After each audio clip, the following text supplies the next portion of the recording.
ना नहीं जानता। बहरहाल ख़वातीन व हज़रात अस्सलाम वालेकुम।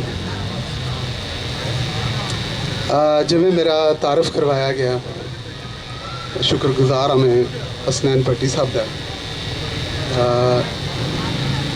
मैं तकरीर नहीं कर सकता क्योंकि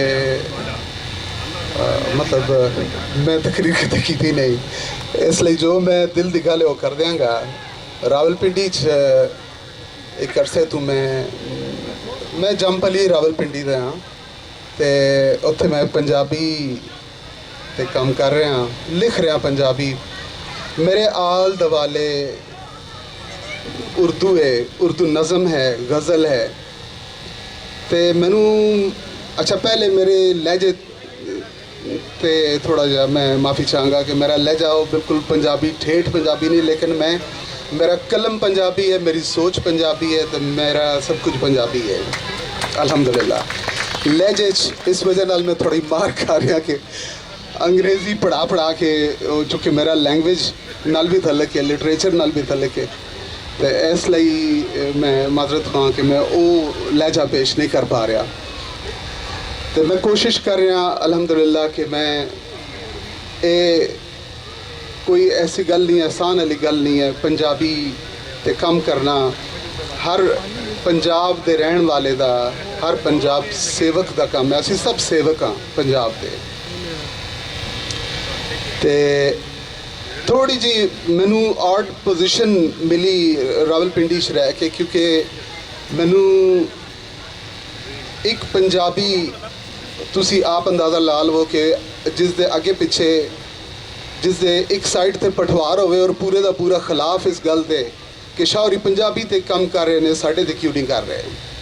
तो दूजे पासे साढ़े बड़े प्यारे दोस्त ने उर्दू वाले भी ने, नज़म गज़ल वाले दोस्त ने, तो वो भी शायद कोई गिला गुजार होन, मैं नहीं कहता, लेकिन मैं कोई थोड़ा जा अपने आप को कल्ला समझदा रहा। लेकिन मैनू यकीन है कि इंशाल्लाह हुण मैं कल्ला नहीं हाँ। तो मेरे दोस्त पंजाबी मेरे नाल बड़ी मुहब्बत कर रहे हैं। तो मेरा जड़ा तलक है वो जिस सूफी घराने नाल है, वो उसका एक अपना पंजाबी विच कंट्रीब्यूशन है।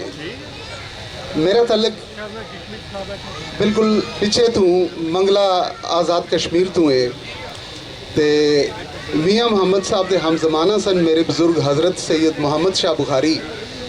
तो मियाँ साहब के वालिद साहब मियाँ शमसुद्दीन साहब नू साढ़े घराने तो रूहानी फैज़ सी, बगा शेर तो रूहानी फैज़ मिलया सी, तो उसका जिक्र भी बुक्स विच मौजूद है।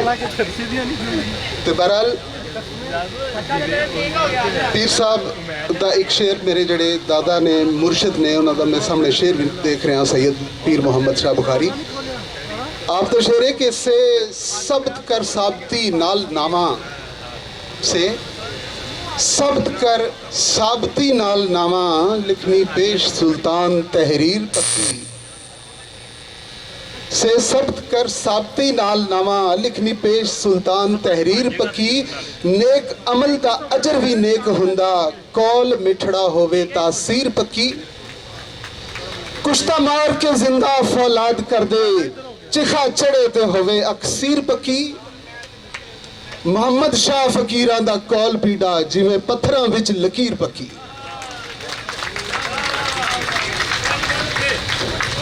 जज़ाकल्लाह। तो मेरा एक शेर